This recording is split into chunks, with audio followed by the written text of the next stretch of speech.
One of the enduring themes is that of uncertainty and change, and that is accelerated in this lifetime. The uncertainty of knowing where you're going next, the many different options that might be laid out in front of you one day and then completely gone the next. The uncertainty part can bring a lot of angst and upheaval, just feeling like you have no control and no power. You do all the shuffling and you're arranging all the electric bills and getting all that stuff set up while your service member drops his bags on day one and goes over to work. You're just left. I'm going to give props to a lot of military spouses. Like, as much as your service member is a rock star, he married a rock star too, and you're a rock star.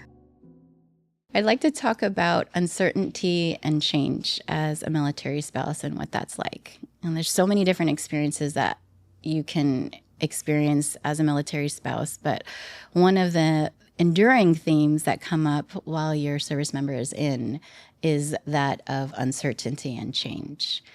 And that is accelerated in this lifetime when you have that role as a military spouse. Yes, you can experience that in normal civilian life, but you get the school of hard knocks very early on uncertainty and not knowing how you can plan your life, the uncertainty of knowing where you're going next, and the many different options that might be laid out in front of you one day and then completely gone the next, and something totally different that you didn't even think was an option 2 or 3 weeks later or a month later, or right when you're about to leave to go in the one direction you thought you were going to go in. And so the uncertainty part can bring a lot of angst and upheaval and just feeling like you have no control and no power of your life. I think that's something that is a very shared struggle for a lot of military spouses. And the rate of change is also accelerated. And that could also depend on the kind of unit that your military spouse is in, whether or not your workups or your deployments are quick. You have 6-monthers or you have 12-month deployments, 15-month deployments. Those could change the rate of the fluctuating change. And it's so challenging, I think. And I think you are constantly put up against how you're going to survive that. And I think the compounding of that stress over time can actually also make that even harder, right? Like, you can maybe say, all right, we can survive the first PCS, right? And then, you have your normal struggles and the conflicts, and you do all the shuffling and you're arranging all the electric bills and getting all that stuff set up while your service member drops his bags on day one and goes over to work, right? And hauls butt over there, and you're just left like logistically taking care of all of that.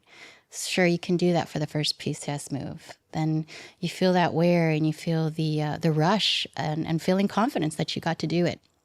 And you figured it out. A lot of times you're in your early 20s, right? So there's this character building that happens. Like, wow, this is real independent living here, right? You're figuring this out. And then you go to your second PCS move and you feel a little bit of that wear and tear. Then you maybe go to your third one.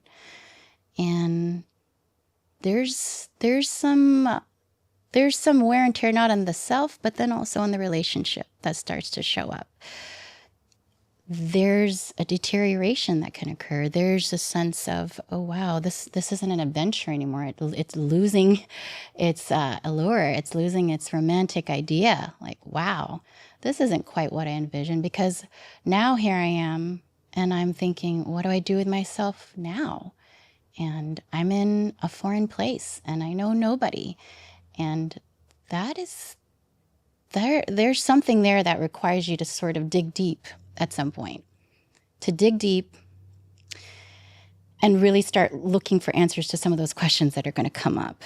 And I've noticed that I'm going to give props to a lot of military spouses. Like, as much as your service member is a rock star, he married a rock star too.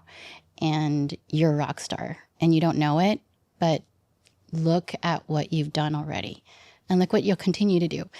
And I get emotional about this because I don't think you hear it enough from your service member that you are doing an amazing job. And thank you. Thank you for figuring it out for us everywhere we go. And you have persevered and you have figured it out. And you're an amazing person. And I want to say that because you may not hear that enough the first move or the second move, or maybe you forget by the third move because maybe tensions are too high. Maybe the belief is there in your partner, but really not the right time to say it. But it's there. I do think it's there. And the antidote for this, I think, is the digging deep part and really developing yourself, developing your identity. Don't give up on figuring out who you are and who you want to be, even if it's going to mean that it's going to be an extra slow motion because you're supporting your partner's career. Like, don't give up. Don't give up on that. That's what I want you to know. It could be a decade or two later, but you'll get there. And know that even while you hold up the fort at home and you start having kids, right? Like, there's still a you. There's still a soul that you have to tend to. And that you owe it to keep developing and protecting. Because at the end of the day, it's still you that holds yourself up, right? You are the center of your household and you know it. And they know it. And if there's no center, there's some self-imploding. And I want to say to you that you are a wealth.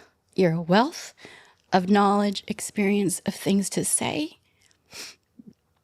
And you can unlock that. You just got to give yourself some permission and you got to give yourself some patience that you will have your time to be able to do that. So there you go. Hurry up and wait, but you'll get there. It'll be your time.